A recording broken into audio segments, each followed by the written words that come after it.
Vous savez, moi, Église de Dieu, je suis un Algérien, je suis un ancien musulman. Mais qu'importe, vous savez, ce soir, la plus grande importance, c'est qu'on a tous le même Seigneur. Alléluia. Vous savez, il est arrivé un jour dans ma vie, j'étais jeune garçon, j'avais 16-17 ans. Et puis je dormais plus la nuit, j'étais tourmenté au respect, je vous dois. Vraiment, j'en pouvais plus. Et puis vous savez, je me suis approché de mon père et puis je lui ai dit, écoute, je voudrais que tu m'amènes à la mosquée, apprendre ma religion, qui était l'islam. Et puis mon père, il était content, lui, un jeune garçon de 16-17 ans, qui veut s'approcher de sa religion. Et puis il m'a dit, viens mon fils, je vais t'amener à la mosquée. Et puis vous savez, je suis parti à la mosquée. Pour que ma vie change, pour me tourner vers mon Dieu. Comme on dit chez nous, Allah. Et puis vous savez, le soir que je suis parti à la mosquée, le soir je rentre à la maison et puis, vous savez, j'ai traîné avec un petit garçon, 5 ans. Au respect, je vous donne, on a sorti, on a rigolé. Ce qu'un petit jeune garçon peut faire dans le monde, je lui dis, on a renonce, on l'a fait.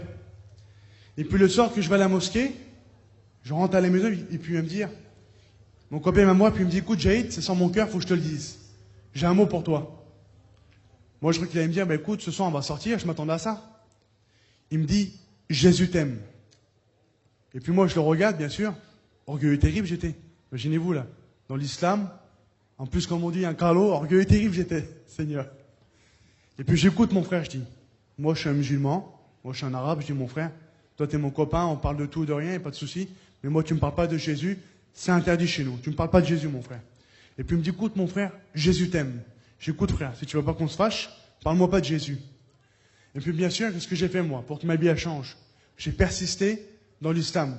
Donc j'allais toujours à la mosquée, faire mes 5 prières. Puis vous connaissez un petit peu la religion de l'islam, le ramadan, etc. Je vous passe. Et puis mon copain, il est venu me voir, il me dit, écoute, mon frère, je peux pas te laisser comme ça. Je vais te dire la vérité. Il me dit, entre toi et moi, il y a une grande différence. Puis moi, je le regarde, tout fier, orgueilleux terrible j'étais. Je lui dis, quelle différence qu'il y a entre toi et moi? Il me regarde et puis il me dit, écoute mon frère, moi j'ai un Dieu vivant. Il me dit, chez nous, au nom de Jésus, on chasse les démons, on guérit les malades, les aveugles qui retrouvent la vue, les boiteurs marchent. Moi, mon Seigneur, il fait des grandes choses. Mais qu'est-ce que toi, ton Allah a fait comme miracle? Et qu'est-ce que ton prophète Mohamed, il a fait comme miracle? Et puis vous savez, de la part de Dieu, je dis la vérité, si vous posez la question aux musulmans, il ne saura pas vous répondre. Parce que vous savez, dans l'islam, il n'y a pas de miracle. Le seul miracle qu'il y a, c'est de dire que le Coran est descendu du ciel, tout simplement. Et puis là, je ne savais pas quoi répondre, parce qu'il me dit que son Seigneur il chasse les démons, il fait plein de miracles. Et puis moi, mon prophète que je suis, Mohamed, il a fait aucun miracle. Quel problème? Et puis là, il savait que j'étais perdu, je ne savais plus quoi répondre. Et puis il me dit, écoute Jaïd, viens à la Réunion, mon frère. Viens chez nous écouter la parole de Dieu. Et puis moi, je confondais la Réunion avec les catholiques. Moi, quand on parlait de Jésus, j'imaginais que c'était sur... comme on regarde le dimanche matin, là, sur France 2, là, qu'on voit le prêtre là, avec la croix faire ça. Pour moi, c'était ça, les réunions.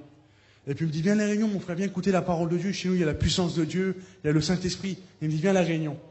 Et puis je dis, ok, frère, il n'y a pas de problème. Et puis je rentre chez moi. Et puis là, mon père m'avait écouté parler avec mon copain. Il m'a dit, écoute mon fils, je veux dire quelque chose. Que tu parles avec ton copain, c'est bien, mais toi aussi tu vas à la Réunion. Je te prends, je te fous des coups. Toi, faut pas que tu ailles à la Réunion, parce que toi, tu es un arabe, toi, tu es un musulman. Et puis mon père, au respect, je vous donne, il commence à me raconter plein d'orgies, puis il me dit, va pas là-bas, c'est des vilains, il y a le diable, ils mangent du porc, c'est même pas la peine. Mais je dis gloire à Dieu pour les petites tranches de l'art. Merci Seigneur. Quelle bonté Seigneur. Petite tranche de l'art à la grille, là, quelle beauté. Jésus m'a délivré, alléluia. Gloire à Dieu. Et puis vous savez, ce qui se passe, c'est que je vais à la Réunion, mais j'y vais avec mon copain. Et puis vous savez, quand je rentre dans la Réunion, je me sens bien. Je me sens comme si j'étais chez moi. Et puis là, bien sûr, je me mets tout au fond de la Réunion. Et puis je vois les cantiques, je vois les gens frapper des mains, je vois les gens à genoux, je vois les gens bénis. Et puis moi, ça me touche mon cœur, ça. Et puis je dis, c'est pas possible, Seigneur.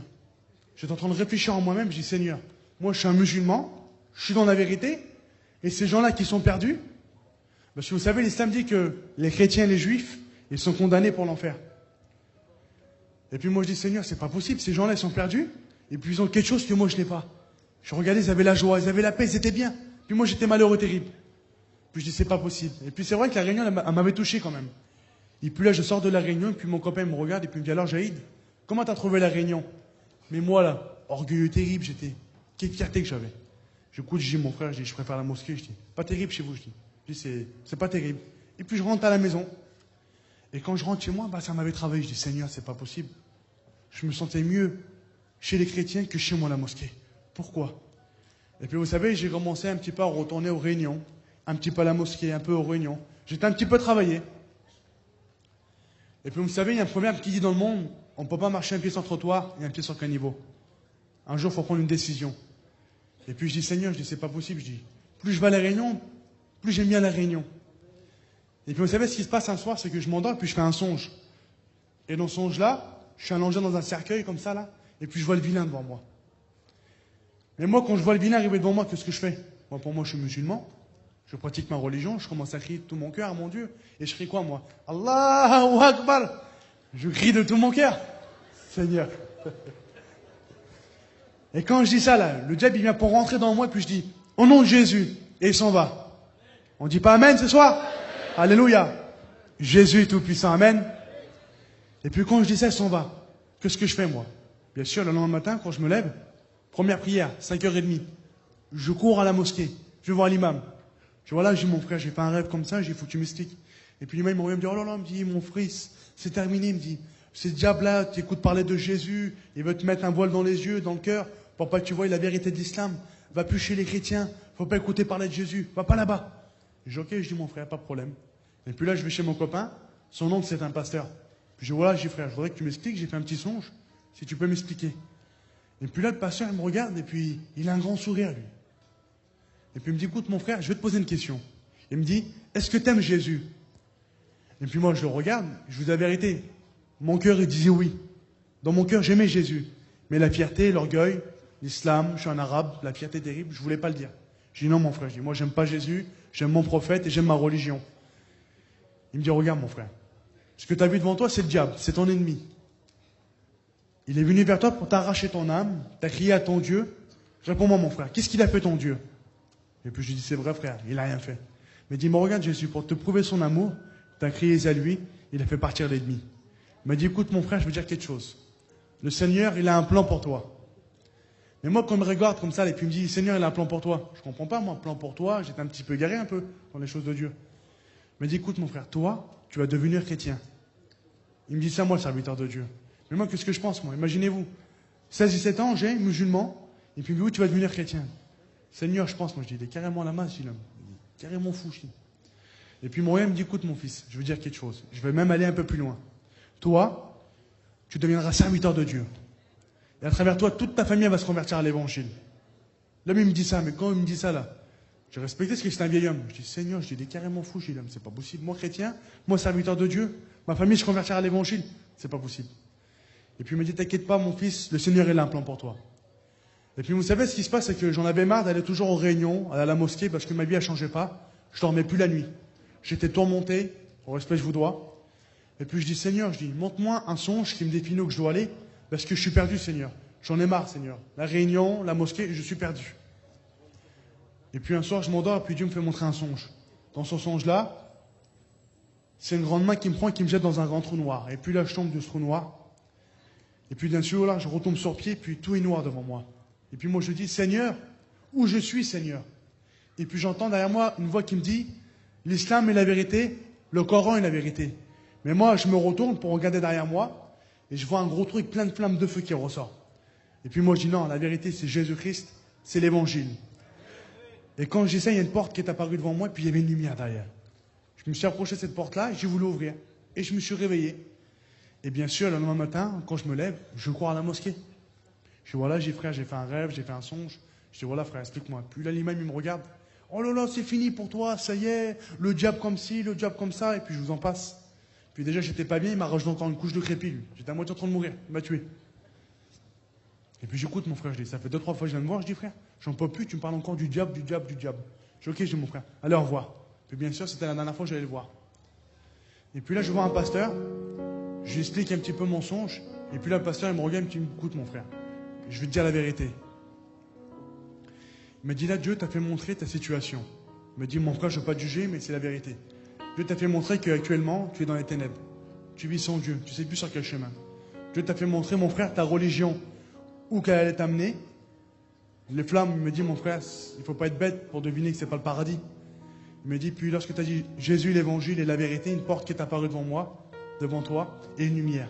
Il m'a dit, la Bible déclare qu'il nous fait passer de la mort à la vie et des ténèbres à la lumière. Puis Jésus aussi va déclarer, je suis la porte que j'ouvre et que personne ne peut refermer.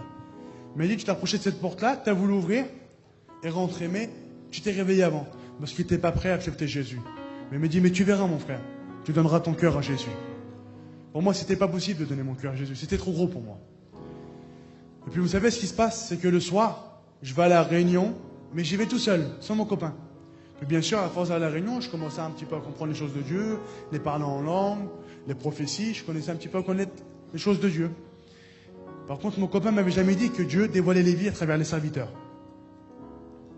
Et puis là, je suis tout au bout de la réunion. Et puis à la fin, là, le serviteur de Dieu, il dévoile toute ma vie. Mais qu'est-ce que je pense, moi? Je me dis, c'est mon copain qui est parti le voir, qui lui a dit toute ma vie. Je dis, Seigneur, quand je sors de la réunion, il prend des coups. Je dis, je le tue. Et c'est souvent ce qu'on pense des fois. Quand les serviteurs de Dieu dévoilent les vies, on dit, oui, c'est ma cousine ou c'est mon copain. On a toujours cette pensée-là. Mais là, elle avait donné trop de détails précis pour que ce soit mon copain qui lui a donné. Je dis, c'est pas possible. Comment qu'il sait ma vie, lui? Et puis là, il dévoile toute ma vie. Et puis il me dit, ce soir, il y a un frère au nom de Jésus qui va se lever et qui va donner son cœur à Jésus. Je voulais pas, imaginez-vous, quel fardeau pour moi, donner mon cœur à Jésus. Quel problème, Seigneur. Je sais pas ce qui s'est passé, je me suis levé. Puis le serviteur m'a dit, viens mon frère devant, on va prier pour toi. Je suis parti devant, ils ont prié pour moi. Je vous dis la vérité là, j'allais m'effondrer par terre, j'allais pleurer. J'allais crier au secours. Je me suis retenu. Puis la réunion elle se termine, et puis là il me regarde, puis il me dit, écoute, mon frère, tu as fait la plus belle des choses qu'un homme peut faire, donner son cœur à Jésus. Est-ce que je suis pas trop long, l'église de Dieu? Amen, faites-moi grâce ce soir. Et puis bien sûr, la réunion se termine, je sors de la réunion. Mais quand je sors de la réunion là, je pleure au secours moi. Je pleure, pire qu'un enfant, je pleure au secours. Je comprenais pas ce qui m'arrive. Et puis là je rentre à la maison, mais moi quand je rentre à la maison là, pourquoi j'arrive à me calmer? Je pleure encore plus. Mais moi quand je rentre en pleurant là, qui y a chez moi? Il y a mon père, il y a mes frères, ma soeur, tout le monde me voit rentrer en pleurant. Je suis comme ça, ils me voient rentrer en pleurant. Ils comprennent pas. Mais il me dit, mon père, il me dit, écoute mon fils, qui t'a foutu des coups? On t'a tapé mon fils. Dis-moi c'est qui, je vais avec tes frères, puis je vais les tuer. J'ai dit, mon père, je dis, tu peux pas comprendre, laisse-moi tranquille. Et puis bien sûr, je rentre dans ma chambre, et puis là je me suis mis à genoux. Et puis j'ai dit, Seigneur Jésus, je prends une grande décision, Seigneur. J'étais musulman, Seigneur. Maintenant, Seigneur, je vais devenir chrétien. Seigneur, change ma vie. Je vous dis la vérité. Le Seigneur n'a pas mis des années. Instantanément net. Moi qui dormais le soir avec la télé et la lumière, j'ai tout éteint. Comment j'ai dormi? Dormi terrible. J'ai bien dormi. Le Seigneur m'a délivré. Comme dit la parole de Dieu, une nouvelle naissance en Jésus. Alléluia. Et puis bien sûr, vous savez, lorsque j'ai accepté le Seigneur, bien sûr, ma vie elle change. Tout change. Et puis là, mon père, il a vu que j'avais changé. Et puis il me dit, mon fils, t'as changé. Pourquoi t'as changé comme ça? Qu'est-ce que t'as? T'as gagné le loto et puis tu me l'as pas dit. Mais comment dire à mon père, moi, que je suis devenu chrétien? Imaginez-vous quel combat, Seigneur. Et puis mon père, il me voit, puis il me dit, écoute, viens mon fils, viens, rentre là. Viens me parler. Pourquoi t'as changé? Qu'est-ce qui t'arrive? Comment dire à mon père, là, je suis devenu chrétien? Imaginez-vous le combat, Seigneur. Et puis j'ai honte de le dire. J'ai honte de dire à mon père, j'étais chrétien. Puis j'écoute, je dis, mon père, je dis, laisse-moi tranquille, j'arrive 2 minutes. Je rentre dans ma chambre, et puis j'avais la Bible. Je dis, Seigneur, parle-moi. J'ouvre la parole de Dieu. Et puis je tombe sur ce verset-là qui dit, qui a honte de moi, j'aurai honte de lui. Mais tout homme qui me confesse devant les hommes, je le confesserai aussi devant mon Père. Je dis, Seigneur, je te demande pardon, je vais y aller, puis je vais lui dire la vérité. Mais là, quand je rentre, pour lui dire la vérité, il y a qui rentre? Toute la smala, il y a ma soeur, mes 2 frères. Comme on dit, il y a toute la mifa.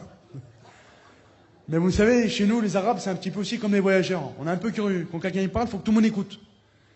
Et puis là, ça fait un peu comme aujourd'hui, là. C'est tout le monde m'écoutait, puis là, j'étais tout seul. Mais moi, je dis à mon père, je suis chrétien. Je l'ai mangé la parole pour pas qu'il écoute. Et puis, voilà, j'ai mon père. Je suis chrétien. J'ai pas eu le temps de terminer la parole, et il y a des droites qui ont fusé comme ça, là. J'ai jamais boxé, mais j'ai réussi à esquiver. Merci Seigneur. C'est une beauté. Puis ma soeur, bien sûr, elle s'est mise entre nous, elle m'a dit, vite, va-t'en, mon frère, vite, va-t'en. Puis bien sûr, qu'est-ce que j'ai fait, moi? Je suis parti chez mon copain. Je regarde, je dis à cause de toi, je dis, ils veulent tous me tuer chez moi. Je dis, c'est la mort, comment je vais faire? Je dis, mais t'inquiète pas, me dit, Seigneur, il va tout arranger. Ce soir, il faut tout remettre entre les mains du Seigneur. Alléluia. Et puis, bien sûr, ma mère, elle m'appelle. Elle me dit, viens, mon fils, rentre à la maison. Je dis, non, je dis, ma mère, je dis, je rentre plus. Je vais rentrer, c'est le guet-apens ce soir. Elle me dit, rentre, mon fils, t'inquiète pas, viens. Puis, bien sûr, je rentre à la maison, il n'y avait personne. Et puis, ma mère, elle me regarde, puis elle me dit, mon fils, pourquoi t'es devenu chrétien? Explique-moi. J'écoute ma mère, je vais te dire la vérité. Si ça serait que moi, je dis, ma mère, je dis, je suis un arabe, j'ai toute la tête du carreau. Je dis, je serais resté musulman, je dis. Mais j'ai ma mère, je dis, il se passait quelque chose dans mon cœur. J'aimais Jésus. J'ai dit, ma mère, j'aime Jésus, c'est pas de ma faute, j'aime Jésus. Alors moi, j'ai accepté Jésus. Puis bien sûr, ma mère m'a dit, écoute mon fils, si t'es bien comme ça, moi je l'accepte. Puis bien sûr, là, les combats sont arrivés. Mon père, là, tous les jours, il m'a juré. Il m'a foutu des coups, c'était même la guerre mondiale. Mais Jésus tout-puissant, amen. Et puis bien sûr, vous savez, moi, ce qui s'est passé, c'est que quand j'étais jeune chrétien, bien sûr, je voulais un foyer. Et puis je dis, Seigneur, je suis perdu. Je suis un chrétien, mais des petites craligues, comme on dit là. Chrétienne, il n'y en a pas. Je dis, je suis perdu. Comment je vais faire pour trouver une petite voyageuse ou une petite hongroise? Je suis perdu, Seigneur. Mais Dieu a béni, m'a donné un foyer. Alléluia. Merci, Seigneur. Puis bien sûr, par-dessus, le Seigneur m'a baptisé du Saint-Esprit. Je me suis baptisé pour le Seigneur. Dieu a fait la plus belle des choses. Il m'a appelé à le servir. Et puis je suis sorti cette année de l'école biblique. Je remercie le Seigneur pour cela. Et puis vous savez, aujourd'hui, mon père qui m'a juré, qui m'a foutu des coups, aujourd'hui mon père s'est converti à l'évangile. J'ai ma mère qui s'est convertie à l'évangile. J'ai ma sœur qui s'est convertie à l'évangile. Est-ce que l'église de Dieu peut dire amen? Alléluia. Et puis il me reste 2 frères. J'ai un frère qui est encore un petit peu dur, mais Dieu brise l'orgueil. Alléluia. Et puis j'ai un autre frère, lui il était musulman, puis il a rejeté l'islam, et tout doucement il s'approche de l'évangile. Amen. Ce soir, je voudrais vous dire quelque chose. Si moi, le Seigneur, il a changé ma vie, il peut changer ta vie à toi. Alléluia. Ce soir, tout simplement, dis oui à Jésus et lui fera le reste. Alléluia. Est-ce que l'église de Dieu peut dire amen? Que Dieu soit béni.